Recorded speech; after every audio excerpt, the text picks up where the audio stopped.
If you're like me, no matter where you live in the country, it can be February, March, April, or May, that first warm day, you just can't wait to put on the shorts and the sandals and get out and work on the lawn.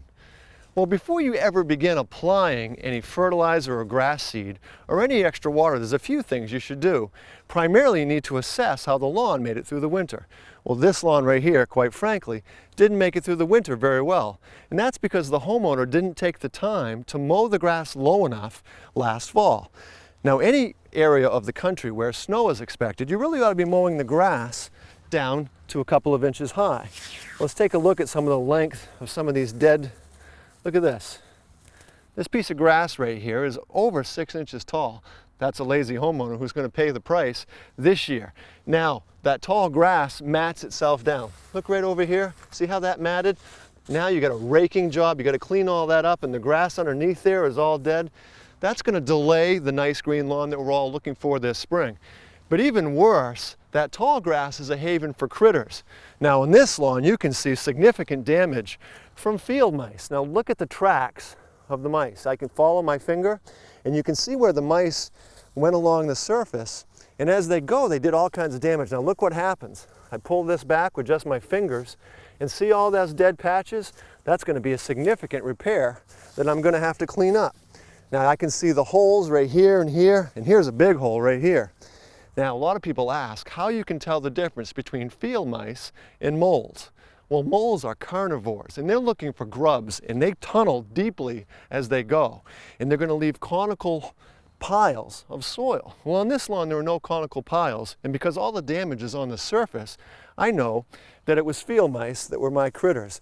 And I know that the homeowner was to blame because he didn't mow low enough, so remember that. Boy, that is a lot of work, and I can't believe I have this whole lawn to do. That's one way to go about it, with the old-fashioned hand rake. And you see here, I've got a bamboo rake. And really, when it comes to digging down into the grass like this, a nice tight mat, nothing has improved on the old-fashioned bamboo rake. These wooden tines dig right into the soil, and the idea is to scratch the soil surface. Because if you're going to put any grass seed down, like over in these areas, you need to have good soil contact. And nothing beats the bamboo. You can actually see here too, I've got duct tape. That's just a little bit of reinforcement for the tines, because after a while these will get brittle and break. And I find that this is just a little layer of reinforcement. Now over here, I have a plastic rake. These are far more prevalent these days. I don't like them quite as much for this particular job. They're great for leaves, but for dethatching, I find that they tend to stay on the surface more, and they don't clean up the grass quite as well, but that's really kind of a personal preference kind of thing. Now, to rake up this entire lawn, this is about 5,000 square feet. I'd be out here for several hours, and quite frankly, I don't have that kind of time or energy today. So I'm going to show you a mechanical trick that you can use to do the same job.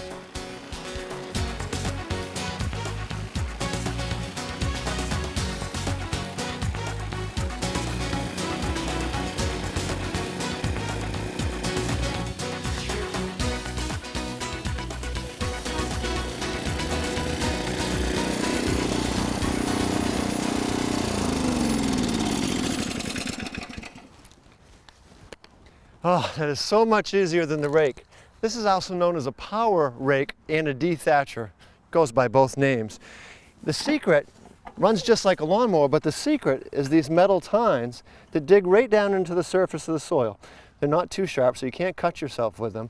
But as they do, you can see all the material that it's really power raking up for you. It would take you a lot more effort with a lawn rake than it would with this.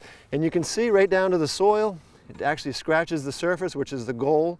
You can see the new shoots that are peeking up through, and a lot of this brown dead stuff, well, it's raking that up for you. Now, you're also going to notice that right now I'm wearing long pants, I'm wearing boots. I also had ear protection and eye protection. Now, as lawn equipment goes, a dethatching machine or a power rake is not dangerous. In fact, it's probably just as easy to use as a lawnmower that you may have in your garage. But it's always a good idea to use the ear protection to protect your ears, because the decimals that these put out can damage your ears for long-term use. So even if you're mowing your lawn, Eye protection also necessary with any lawn equipment, even your lawnmower. It's not likely, but it is possible that this could kick up a rock, something else that could get you in the shin, could get you in the stomach, worst case scenario, get you in the eyes. So wear the safety equipment. Now when you've taken the power rake back to the rental store, and mind you, you don't need to own one. Since you only use it a couple of times a year, you're better off renting.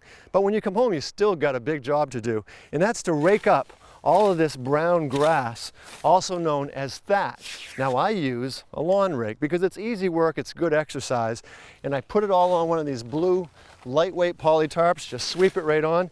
There's no need to grind anymore into the grass because the power rake has done that job for you. And look at what a good job it does right over here. You can see where the mice damage occurred. Now I've got great soil contact. So if I put grass seed or fertilizer on those spots right there, I'm golden. I'm good to have my lawn repair take hold. After that, only one job remaining: what to do about all this thatch. Well, for goodness sakes, don't put it by the roadside in one of those paper bags, or even worse, a plastic bag. A part of a good natural lawn program is to recycle everything on your lawn. This contains nitrogen and other micronutrients that you can use to make your grass green the rest of the year. Follow me and I'll show you how. I'd encourage you all to think about your dead grass as a primary ingredient in a compost pile. Now this is a simple compost bin made out of pallets that are readily available anywhere, nailed together on the corners, have plenty of air movement, and this is so lightweight, I just grab my tarp by the corners, pick it up, plop it in, dump it in, and go back and get another load. Now by this fall, that dead grass is going to decompose, and it's going to look like this rich brown compost that I applied to my vegetable gardens and the rest of my landscape. And because I care for this lawn organically, I don't have to worry about toxic chemicals winding up in my landscape.